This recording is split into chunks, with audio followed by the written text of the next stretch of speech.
if you really think about what drives business success, I think of it in terms of sales velocity. And I'm no genius. I've never invented that term, but I find it really, really useful to describe how the teams can best work together. Pros and Comms.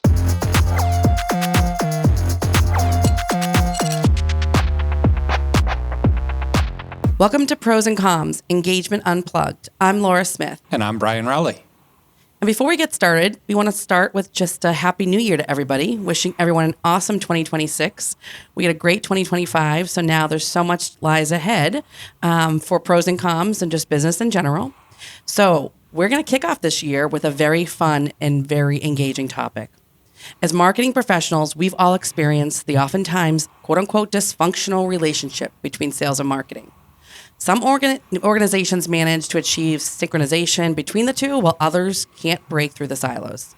So today, we'll explore what really drives collaboration between sales and marketing and the steps organizations can take to achieve that harmony. But before we get started into that discussion, we're actually going to do one of our favorite segments, which is Blast from the Past. Going back in time on a dime. Blast from the past. Whoa. Our producer Joey is off to a hot start in 2026. We're hitting it strong. Wake it up.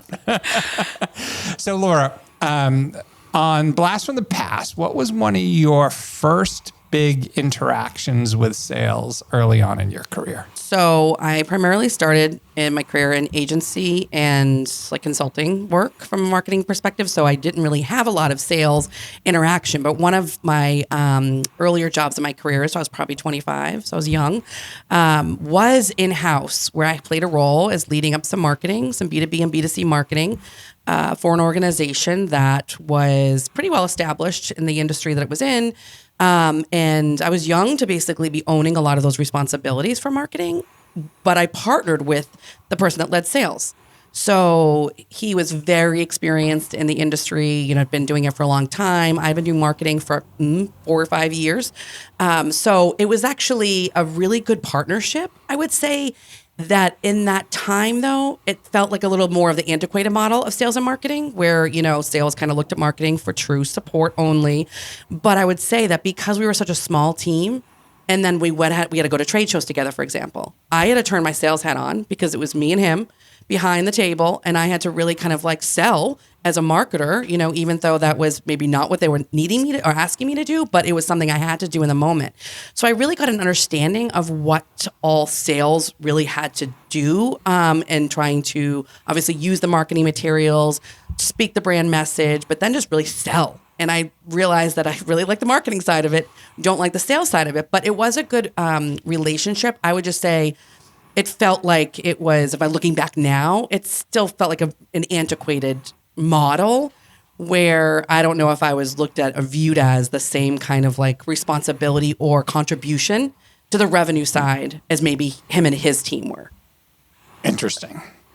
Does that make sense? Yeah, no, it definitely makes sense. And I think that's actually, and we'll get into that, but I think some of that is actually some of the challenge that a lot of people face. So interesting. Yeah. So it was interesting earlier on just coming from agency and going in-house and really having that experience. I do feel like I got hands-on experience from it in that understanding and appreciating the sales, but it had a ways to go, I would say. But Brian, have you ever worked in an organization where there has been true harmony and good synergy between the two groups? Well, and I would say, I think where we are right now at BrightSign, I think there's actually some really good synergies. I think that both of our sales leaders, Misty and Pierre, are actually very embracing of the things that we present to them in terms of like ways to approach different challenges that they may have and understanding some of the work that sales does. Because I will tell you, I'll blast back for a second. In my prior role, I can remember I was speaking on a panel for a Bloomberg event in New York. And I can remember one of the other panelists that was there was actually a marketing person, but their head of sales was actually in the audience. And incredibly supportive of that individual, and very, everything they said, they were like super excited about. The two of them left, walking out, talking, having a good conversation. And at the time, the sales organization that I was in was not like that at all. So it was just, it was very much sales and marketing, and the two were very different, and they didn't support each other or any of that. And so I looked at that and I was like, God, I wish I had that at some point, because that was really powerful for me. Like, it made an impression on me. And I don't know if you agree. I'm pretty sure you do, but I think that's kind of what we have today. I think we're very supportive of both of those, functional departments within BrightSign. So I think this is a good example. I 100% agree. And I think from what it sounds like, maybe it wasn't always that way at BrightSign, but now like the relationship is super strong. And I think, they're really good about articulating the value they see we bring. And obviously we, return that same, kind of feedback. I think, honestly, looking at 2026, I can see it only getting better just with a lot of our plans that we're putting in place. So totally agree there. Totally agree. But enough with me and Brian. Today, we need to introduce our guest, who, when we dive into this critical relationship conversation between sales and marketing, we have a guest on today that is a seasoned expert in breaking down silos to help organizations align these functions and hit their goals. He has a career rooted in B2B marketing. He's seen firsthand what harmony looks like and what happens when teams can't get there. He's here to share his experiences and offer practical best practices for building a stronger sales and marketing partnership. Welcome to the show, Gary Schwartz. Laura, thanks so much for that kind introduction. And Brian, it's great to be joining you both and to share some good experiences, some lessons learned, and ways to build something that I'm really, really passionate about, which is building what's the opposite of dysfunctional, functional go-to-market organizations.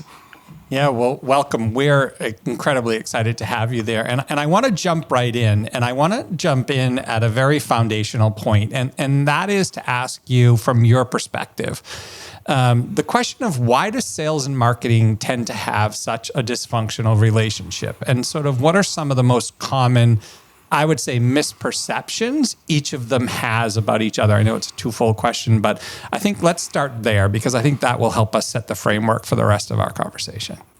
Well, it's a great question, Brian. And if I were ever to write a book about this, I think it would call it Sales is from Mars, Marketing is from Venus. And that may get to, the first question. In terms, I think the whole thing is grounded on lack of communications and poor expectation setting between the groups in an organization. And I think that causes, a lot of the misperceptions. If I were to say things that I've heard throughout my career, and I'll just say one thing, I'm really fortunate to be in an organization today at NetRise that is probably the most collaborative and the least siloed go-to-market organization I've ever been a part of. It's an absolute pleasure, but the kinds of perceptions I've heard marketing people say, salespeople just want stuff fed to them. They call them lazy. And, if you've ever been a salesperson working really hard to corral all the people involved in getting a B2B deal going and all the nuances of that, it's an insane insult. And it simply isn't true, right? It's as we say, it's one of those misperceptions. And then the other one is the salespeople say marketing just don't know what's going on in the real world. Which again it's not really valid as long as there's great communication. Early in my career as a salesperson, probably about 20 years ago, I had been doing some marketing and took a sales role. And I found at that organization that marketing was creating from what I call the ivory tower. They really didn't have a good sense of what was going on for us in the field. And the very next job that I took was a product marketing role where I was embedded with the sales organization. And I got a really solid sense that sales is the eyes and ears of the business. And that started getting me thinking about what that collaboration needs to be and how you break down those misperceptions. Because the misperceptions they're generalizations, and then they're very rarely generally true, right? And to me, the key is that close collaboration, close communication, and respect for what everybody brings to the business. Yeah, I think it's interesting because I think like how, like you're saying it's so great where you are now in NetRise. And why do you think that is? Is it truly the communication is just flowing both ways? Do you find it to be that like there are certain strategies or certain approaches you're using there that make it more functional? Like, I'm just curious because you don't hear that it's, like if Brian and I were saying earlier that, Bright Sign, it's good. Like it feels good, but is it perfect? No, I think there's room for opportunity. So tell us a little bit more about like what's working within your own organization that you feel others can, benefit from. So I think a lot of what we experience, the culture is driven from the top. And it's not just the culture that comes from the one person at the top, the CEO, but the alignment in leadership is critical because, again, those perceptions find their way down throughout the organization. At NetRise, our co-founder and CEO, Thomas Pace, has a very open and transparent way of working with and viewing the business. And that transparency leads to others exhibiting, the same kind of transparency in their thinking in all of us. And that starts, I think, to begin that really kind of collaboration amongst the teams because we're not competing with each other. Everybody knows that we are here for one purpose, which is to, make NetRise great, build a fantastic product, build a very, very strong go-to-market organization and get that product into the market. So the culture coming from the top is one thing. And the alignment amongst myself, Tom, and our CRO, Rick Beatty, it's beyond anything that I've seen before. I've used the word shared brain in other organizations. I think the three of us had shared brain in approach from the first time we started working together. And a big component of that relates to where I've seen some of that dysfunction really happen in other places, where marketing is thought of oftentimes as just the generator of leads for the sales team to go after. It makes marketing a service organization as opposed to one that's really contributing to the value of the business. And we've never had that approach here at NetRise. I've actually been told by CEOs in other organizations, marketing is just leads, or I've heard you just give us the leads and we'll take it from there. But if you really think about what drives business success, I think of it in terms of sales velocity. And I'm no genius. I've never invented that term, but I find it really, really useful to describe how the teams can best work together. Sales velocity, it's a simple math equation. It's the number of opportunities times the average deal size times the conversion rate divided by the time to close. And if you can increase those numbers on the top, on the numerator, and decrease the time to close, you're going to get where you're looking to go much, much faster. And in one organization, again, I was told, you just get us the leads, we'll do all the rest. But there's really rich opportunity for marketing and sales to collaborate after you're in an active selling opportunity. How do we accelerate that opportunity? How do we work together to give you what you need to close that opportunity faster? And so we don't think about it from a leads point of view. In fact, I'm not measured on lead generation or MQLs or any of those lovely, KPIs that 20 years ago were the norm. I'm measured on pipeline. I'm measured on how much are we bringing in terms of active deals. And everyone on the marketing team is measured on that. So we use a lot of different strategies to build the pipeline. And it's really not just around how do we talk to individuals, how do we understand the target organizations? Do we understand our ICP? Do we understand the key personas and the messaging? In our world in cybersecurity, there's a variety of people in the global enterprises with different points of view on what they're trying to achieve. And we need to be really sharp in creating material and working with sales, because remember, sales is the eyes and ears of the business. So we meet regularly to discuss messaging, what works, what doesn't work, how do we work together? Because I'm not in all of those meetings. Our sales team is, and that's part of how you build that. I know that's kind of a long-winded answer, but I hope that helps.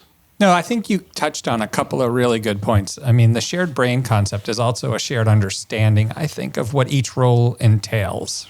Because I think, we talk about it all the time, and especially with our marketing team, right? Like, one of our jobs is, to make sure that our sales teams who are out in front of customers and are on the front line are prepared and can represent, quote unquote, the brand, right, as well as themselves. At that point, they are a piece of the brand in the best light possible, so that people instill confidence and trust in them, which ultimately translates to your point, right, of moving things through the funnel in a more timely fashion, because it's a clear statistic that's out there everywhere, right? People buy from people they trust, and that happens a lot faster. So I think understanding and sharing brain, but also understanding of what each role is about and having respect for that role is important, because each of them is critical in the process of driving revenue, which at the end of the day, to your point, is what everybody is here to do. And so however we get there, we have to get there together. That's just a successful organization. The silos don't work. So I think it's yes, to your point, right? Like, it's not easy. You can't necessarily articulate that in 3 words, but there's a lot of moving parts to it in order for it to be successful. Absolutely. It's very much a 2 + 2 = 5, kind of situation. For sure. Everybody on the team, no matter how senior, no matter how junior, brings a unique experience, unique skills, and unique value to the business. And you're right. It's about respecting that everybody's got their part to play. And also respecting that, there may be some times where somebody in a different role may have more experience with a particular framework, for example, for messaging. And if they come in with an idea that, have we tried doing things this way, doesn't mean they're trying to, step on our toes or impinge on our ability to do things. It's sometimes everybody has good ideas. And part of that collaboration is about being accepting of things that other people might bring. And it may overlap what you think you can bring, but if there's always opportunities to learn and improve. So that's another part about, respecting people. It's, not just what's in their swim lane, but how they can contribute to everybody's swim lanes, when that's appropriate. Yeah, I have a question for you that kind of taking this a little further as it relates to like tools, right? So we have CRMs, we have a lot of tools that we're using. We have multiple systems in our own that the sales team has access to, that marketing has access to. Do you think that helps alignment, or do you think those tools potentially can make it worse by exposing the gaps as to where things maybe aren't working together between marketing and sales? Well, my answer to that is that exposing the gaps can create alignment. Does that work? Yes, it totally does. So we're going through an exercise in that right now. We're creating a whole bunch of dashboards. We've just finished creating a whole bunch of dashboards that allow us to understand where gaps are and allows us to fill those gaps, because the data is going to tell the story about where we're going to go.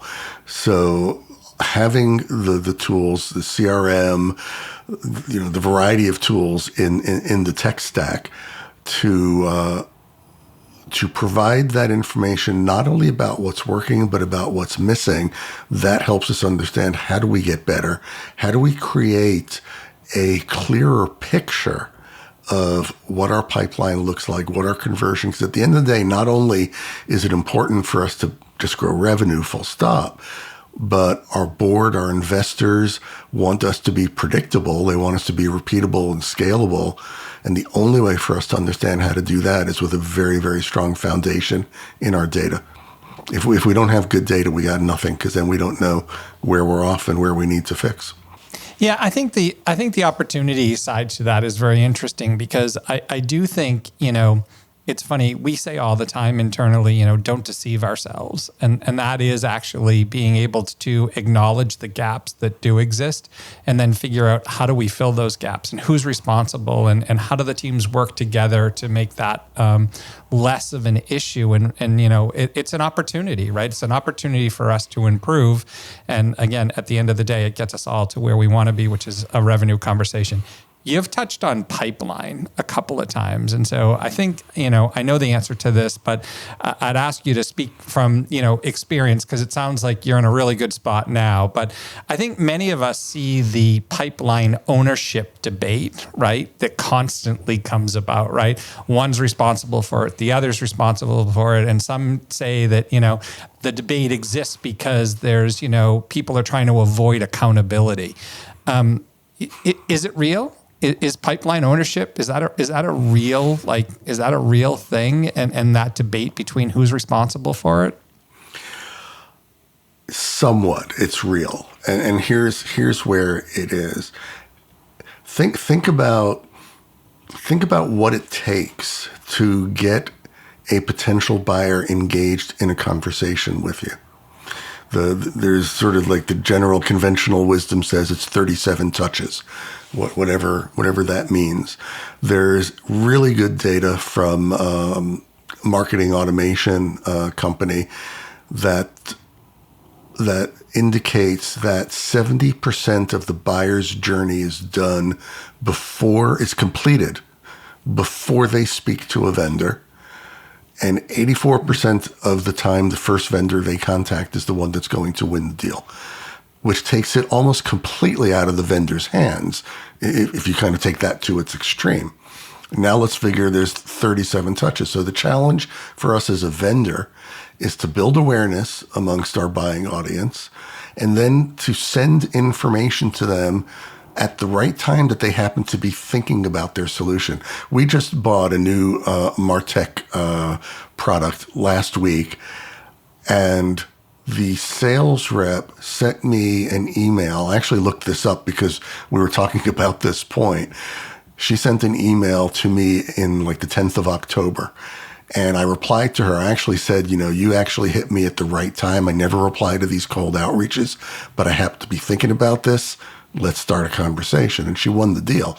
Now, she had been emailing everybody that she could find in our company and making loads and loads of touches. And I'm sure there were other ways that this company was trying to get a hold of us. But imagine how much work there is to get there at the right time, right? When the person's thinking about it. And this leads, this reinforces that other wisdom, which is 70% of that journey is done, right? I was aware of this business, was probably looking at them, and then she hit me at the right time. So to go back to your question of who gets responsibility for pipeline, the answer is everybody, right? Because marketing is making those touches. Our SDRs are doing outreach. Our account reps are doing their own outreach. We meet people at events. And then everybody thinks, oh, that last email that they responded to, that was the magic email. We got to do more of that. I mean, that's ridiculous. That last email happened to be the one that got there at the right time. And so everybody, in effect, is collectively responsible for pipeline. I am not, at NetRise, my team and I are not responsible for marketing sourced pipeline. We don't look at it that way. In fact, I'll go back to suggest that doing it that way tends to create silos. If marketing was responsible for marketing sourced pipeline and they were bonused on that, well, wouldn't you expect them to only work on the things that get them paid? And if marketing's expected to do X% of pipeline, well, 100 minus X is what everybody else is responsible for. I want marketing working on everything. Not working on everything, but being responsible for pipeline for the whole business. We generate messaging. Sales uses our messaging. Who gets credit, right? So the credit, in my view, doesn't and shouldn't matter because assigning credit causes silos because people are protecting their turf. Now, do I want to know what generated awareness and what generated a response? Yes, but the reason I do that as a marketing leader is that helps inform me, well, what things do we double down on and what things do we stop doing? Right. It's not about generating credit. It's about how do we use our budget and our programs and our activities and our time most wisely. And so that's how I think about credit for pipeline. Yeah, we actually had a similar exercise earlier in 2025. And it was, we have these dashboards that talk about, okay, there was a marketing campaign associated with, for example, this win.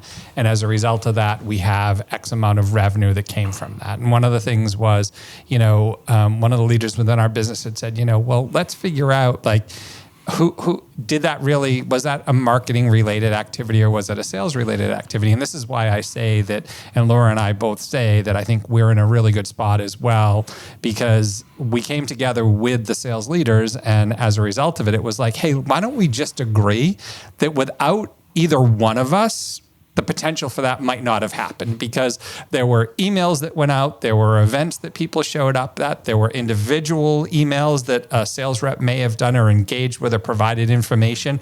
Our website provides a level of contact and of information that they may have been looking for. So there's a bunch of different things there that we can say, yes, marketing did have a hand in it, sales did have a hand in it, but without either of them, it might not have happened. So it's a really good point, and I think one that a lot of organizations need to step back at and just truly be honest with themselves and say, you know what, I think we'd be much more successful if we went at this together than if we went at it separately, because together we're a really powerful force. On our own, we've only got so much.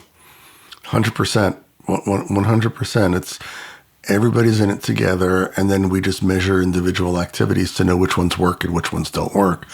But that's different from the credit. Everybody's doing this together and everybody's contributing. We do better messaging when we hear from the sales team what works when they're speaking to people. Right? Who gets credit for that? Everybody does.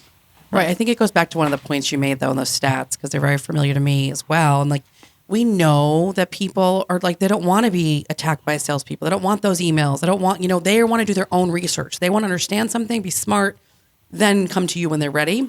And that's why we always say, and I feel like I've been saying this for years, but surround those buyers no matter where they are. And marketing can't just do that by themselves. And sales can't do that by themselves, because they're physically places, they're online places. So that's where together we're surrounding them with our message and our story, ideally, our target audiences. So they're getting it from all angles. And then when they're ready, that's when they'll come forward. So I think it just all ties together nicely, where it's not just in theory, it's truth. We have to be smart about where our messages exist, what that message is, at what points of the day, of their common behaviors and all that. And it's hard because financially you can't really be everywhere, but it's just having that mindset to know that it's not just at that event or on that phone call, sales having, it's through all these other touch points that marketing's helping fuel. 100%. And that may need to lead to another podcast episode of, seriously, brand awareness, right? And, again, this is maybe for another time, but you talk to CFOs who want to know how much value you're getting for each dollar that you spend and how do you quantify the money that you're spending on awareness. That's a challenging question. That's not something that I discussed that comes up in the sales and marketing conversations, but it's one that really defines what your programs and what your budget looks like. And part of that is the attribution to pipeline. I mean, how can I attribute my analyst contracts to pipeline? Mm-hmm. I can't directly, but I know that analysts are talking about us because of the outreach we've done there. Yeah, it's that 100%. We experience that same thing. Doesn't mean it has to be a one-to-one. It just knows that we are influencing people's, decision making. We're influencing their research, but you can't always measure that like a one-to-one. But okay, but I want to move on, and I want to ask you, what are some things marketing can do to immediately help sales? What are those things that that marketing, where sales are going to say, yes, without marketing, we could not get this done?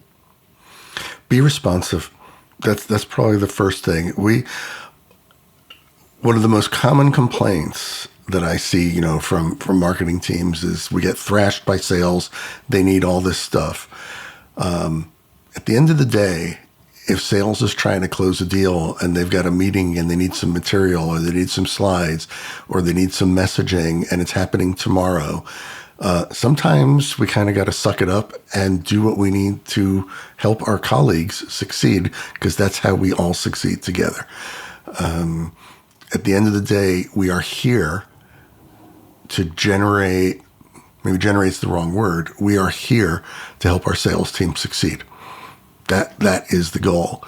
And that may be counterintuitive, and a bunch of marketing teams may hate me for saying that. But, as long as it doesn't turn into you're working 24/7 and that we can reprioritize things that you're doing, there are times when things are going to come up and people need help. And I think being willing to be responsive, it's more than the cheerleading, be a team member kind of thing. It's just remember where our priorities are and what we're here for. And we get loads of requests all the time. I've got a big meeting with this client in a couple of days. Can you help me put a couple of slides together? And that might take several hours out of my day, out of our creative director's day, our visual designers. But if that helps push that deal across the line, that's time well spent. So let's flip that for a second. What about sales? What can sales do to help marketing? Provide the feedback when we are looking to ensure that we're getting it right. One of the things that I've been doing, several of my last stops, including this one, if you remember, I said 20 years ago, I was a sales guy where marketing was selling or was creating material from the ivory tower.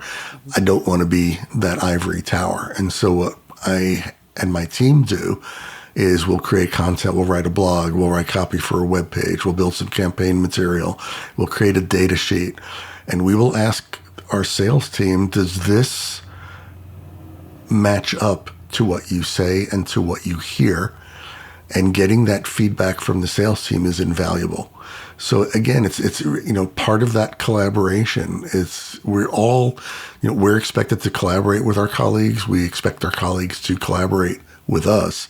And that's super helpful because I can tell you, not at NetRise, but at a previous stop, one of my marketing people created a copy for an interactive web page. It was designed to be some kind of a ROI calculator. And I shared it with our solution architects who told me, no, that's ridiculous. People don't think about it that way. You need to change the way you've built that calculator.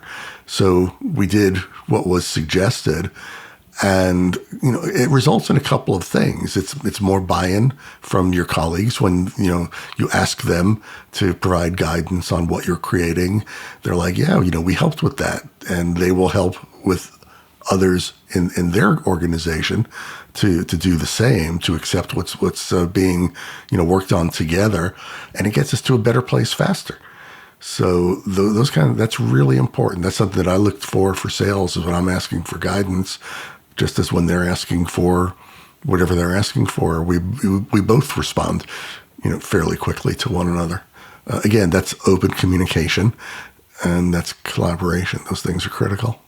Is there one stereotype that's actually true, you'd say, about the relationship between marketing and sales?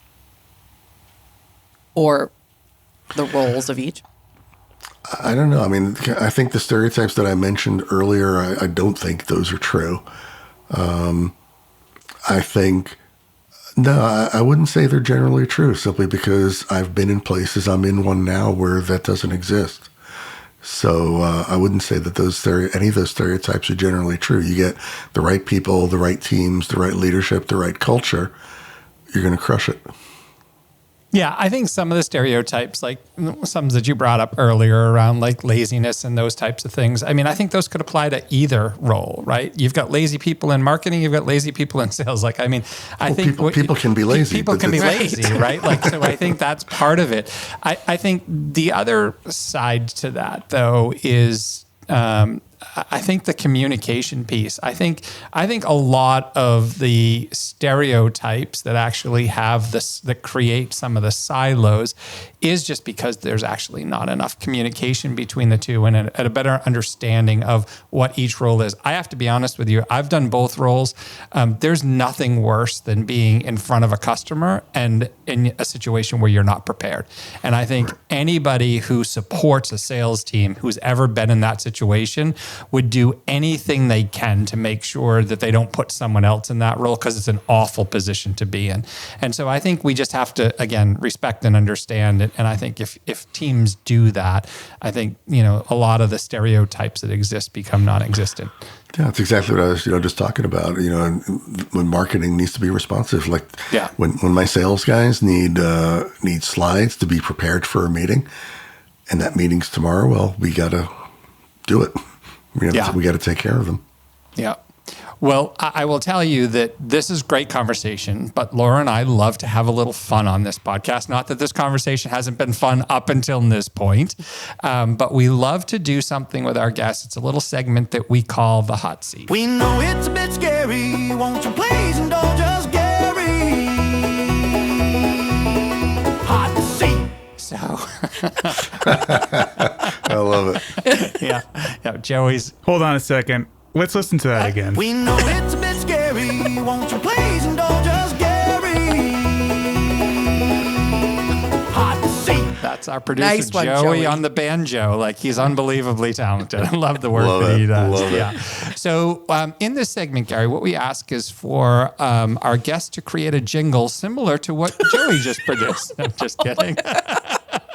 That is not true. Don't let him fool you, Gary. I'm going to start singing. Be careful. Careful what you ask for. You might get it. What we like to do in this segment is just obviously introduce you to a question that you're not aware of.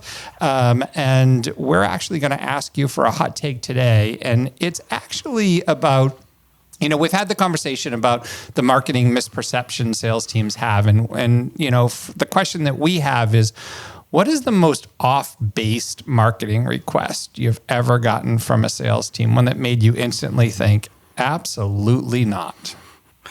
I'm sure I've been asked to do some inappropriate things in managing events, things that may have thought to have been acceptable 20 years ago, but would absolutely not be acceptable today. And so that's, without going into any details, that's we won't ask for details. I'm like, I want the details. A clear no thank you. That's another podcast. What are all the inappropriate things you've done in the marketing career? Yeah, Okay. Marketing, especially around trade shows and events, over the years has changed dramatically in terms of some of the things that you used to see and what you don't see today, thank goodness. And with social media today, when organizations do find a way to do those inappropriate things, and there are some examples of it in the last couple of years. The vendors don't come to mind, but I'm not going to tell you about the incidents, but that goes viral very quickly on social media, and that's not a good brand experience to be creating. Right. No, for sure. It's all the employees represent the brand, and the brand, all ladders up to the overarching brand. So we did a podcast on earlier this year just about how people show up in LinkedIn and what really matters. So it all kind of intertwines together. So it's very relevant. Everything's connected. It is. And more connected than ever these days. That's right. Well, Gary, thank you so much for joining us today. This has been a super interesting conversation. We've already clearly setting up for some future content to have and future podcasts. So we do appreciate your time here, and we hope you have an awesome 2026. Well, thanks, Laura and Brian. It's been, and producer Joey, it's been a fantastic conversation. I've really enjoyed it, and it's great to hear your insights and learn from you all as well. So thanks very much for having me today. Yeah, Gary, thank you so much. It's interesting, Laura. We started this off, and maybe this will be the name for this podcast, is sales is from Mars, marketing is from Venus. But as we kind of look at this, I think it boils down to, a couple of really basic things. That's respect, transparency, and communication. And I think that if we can achieve that across organizations, I think that it is, I think that's incredibly powerful. The one thing that really stood out for me, which I really loved, and I would highly recommend this to any team that's out there from a sales perspective, giving, any type of feedback back to marketing, is provide feedback when we're actually looking to get it right. That was something that Gary said that actually really resonated, because so often, right, we are out there trying to do our best to get things right. And without feedback, you never know if that's actually happening. And the only people that can really do that are sales. So for me, I don't know, that stuck out as something that was really, really powerful for me.